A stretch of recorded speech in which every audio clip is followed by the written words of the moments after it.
موہنجو دڑو وادی سندھ کی قدیم تہذیب کا ایک مرکز تھا۔ یہ لاڑکانہ سے 20 کلومیٹر دور اور سکھر سے 80 کلومیٹر جنوب مغرب میں واقع ہے۔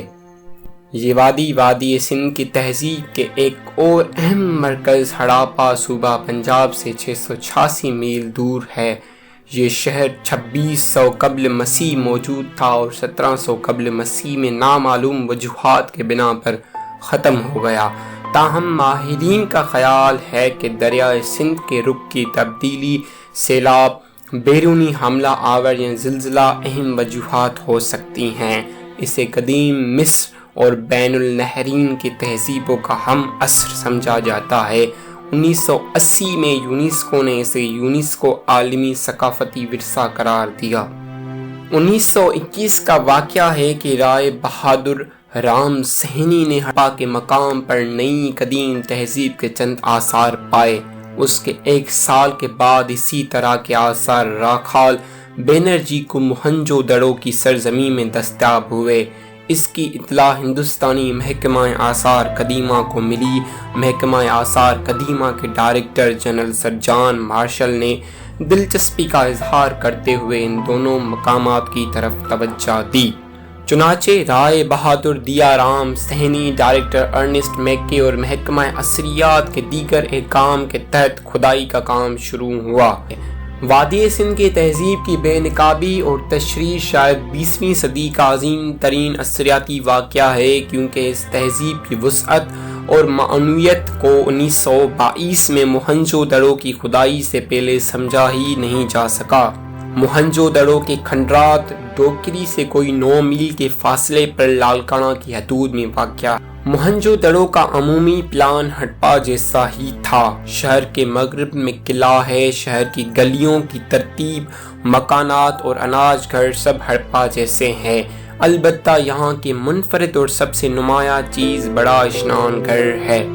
یہ ایک بڑی سی عمارت ہے جس کے وسط میں ایک بڑا سا تالاب ہے۔ یہ تالاب شمالاً جنوباً 39 فٹ لمبا اور شرقاً ارین 23 فٹ چوڑا اور 8 فٹ گہرا ہے۔ شمال اور جنوب دونوں دو سمتوں سے اینٹوں کے زینے اندر اترتے تھے جن پر لکڑی کے ٹخنے چپکا دیے گئے تھے۔ اسی طرح موہنجو دڑو دریائے سندھ کے اندر ایک جزیرہ نما خشکی پر واقع تھا۔ اس کی ایک طرف دریائے سندھ تھا اور دوسری طرف دریائے سندھ سے نکلنے والا نالا جسے نارا کہتے ہیں بہتا تھا۔ یہ آگے جا کر واپس دریا میں مل جاتا تھا۔ اسی لیے شہر کی حفاظت کے لیے 1 میل لمبا حفاظتی بند باندھا گیا تھا۔ موہنجو دڑو میں بار بار سیلاب کی تباہ کاریوں کا ثبوت ملتا ہے۔ سیلاب کی لائی ہوئی گاد سے اس شہر کی زمین سطح سے 30 فٹ بلند ہو گئی۔ ہم جب موہنجو دڑو جیسے عالیشان شہر دیکھتے ہیں جس کے مکانات پختہ اور مضبوط 2 3 منزلہ اونچے ہیں، ان میں سڑکیں ہیں، بازاریں ہیں، ان کے باشندوں کی زندگی، رواج اور عادات سانچے میں ڈھلی ہوئی معلوم ہوتی ہیں۔ یہ عجیب بات ہے کہ موہنجو دڑو کے وہ آثار جو سب سے زیادہ گہرائی میں ہیں سب سے زیادہ ترقی کا پتہ دیتے ہیں۔ یعنی جب یہاں کے شہر پہلے پنہل بنے تب یہاں کی تہذیب اپنے عروج پر پہنچ چکی تھی اور بعد میں اسے زوال آتا رہا۔ موہنجو دڑو میں قلعہ اصل شہر اندر ایک منفرد اور ممتاز حیثیت رکھتا تھا، جس کے ارد گرد گلیاں ایک جال کی ہوئی ہیں اور گلیوں کے اس جال میں جگہ جگہ عمارتوں کے بلاک ہیں۔ قلعہ اور شہر اور قلعے کے درمیان میں ایک واضح خلا ہے۔ ہو سکتا ہے قلعے کے ارد گرد وسیع اور گہری خندق ہو جس میں پانی چھوڑا گیا ہو، یا پھر دریا کا پانی لایا گیا ہو، یا قدرتی طور پر دریا کی ایک شاخ نے اس جزیروں کی شکل میں گر رکھا ہو۔ موہنجو دڑو کا قلعہ ایک ٹیلے پر واقع ہے جو جنوب میں سطح زمین سے 20 فٹ اونچا ہے اور شمال میں 40 فٹ۔ آج کل دریائے سندھ کی ایک شاخ اس سے 3 میل کے فاصلے پر بہتی ہے۔ جب یہ شہر آباد تھا اس وقت قلعے کی مشرقی دیوار کے پاس سے دریا کی ایک شاخ گزرتی تھی۔ مغربی جانب جو حفاظتی بند تھا اس سے 1 میل دور دریا تھا۔ قلعہ ایک چبوترے پر واقع ہے۔ چبوترا مٹی اور کنچی اینٹوں سے بنایا گیا تھا۔ جس زمانے سے اناج گھر اور اشنان گھر تعلق رکھتے ہیں۔ اس کے نیچے بھی کئی دور رہائش کے مدفون ہیں، مگر زیر زمین پانی کی سطح اونی ہونے کی وجہ سے ابھی تک کھدائی نہیں ہو سکی۔ تاہم جو کچھ ہو سکا ہے اس کے متعلق اوپر سے نیچے تک 7 سطحیں ملی ہیں۔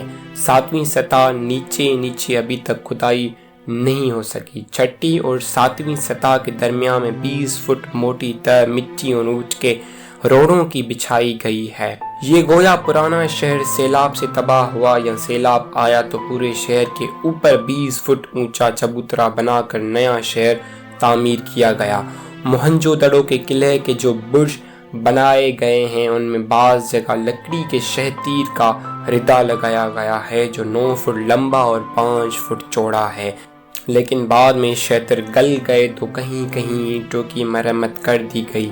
شہتیروں کا یہ عجیب و غریب استعمال ہڑپا کے ناج گھر میں بھی کیا گیا ہے۔ بعد میں آنے والوں معماروں نے یہ طریقہ ترک کر دیا۔ 2 برج ایک چور دروازے کے دائیں بائیں بنائے گئے تھے، بعد میں یہ چور دروازہ بند کر دیا گیا اور یہاں تحصیل و تعمیر کر دی گئی۔ اس تالاب کے ارد گرد ایک غلام گردش چلی گئی ہے جس کے 3 اطراف میں چھوٹے چھوٹے کمرے ہیں اور ایک سمت پر آمدہ ہے۔ ایک کمرے میں ایک کنواں ہے جس سے پانی نکال کر مذہبی غلام تالاب کو بھرتے ہوں گے۔ شمال میں ایک جانب ترتیب کے ساتھ 8 غسل خانے بنائے گئے تھے۔ 4 غسل خانوں کی 2 قطاریں آمنے سامنے تھی۔ ان کے پختہ فرش تھے اور سائز 6 فٹ تھا۔ ان کی دیواریں بہت موٹی تھی اور کمروں کے اندر سے پختہ اینٹوں کے زینے اوپر جاتے تھے۔ دیواروں کی ضخامت اس بات کا ثبوت ہے کہ اوپر ایک منزل اور تھی، گویا ان غسل خانوں کے اوپر رہائشی کمرے تبدیل کرنے کے کمرے۔ ہو سکتا ہے کہ پجاری اوپر رہتے ہوں گے اور نیچے کے غسل خانے ان کے زیر استعمال ہوں گے، جبکہ عوام تالاب میں غسل کرتے ہوں گے۔ ماہرین آثار کا خیال ہے کہ یہ غسل خانے صاحب اقتدار مذہبی پیشواؤں کے قبضے میں تھا اور عوامی سے زیادہ سرکاری اشنان گھر معلوم ہوتا تھا۔ تالاب کے مغرب میں ایک ایسی عمارت ملی ہے جس کا فرش زمین فرش 5 فٹ اونچا تھا اور اس کے نیچے پختہ دمدمے بنا کر ان کے درمیان میں ہوا کے گزرنے کے راستے بنے ہوئے تھے۔ یہ ہوا دن بھر بل کھا کر دیواروں کے اندر چلی گئی تھی۔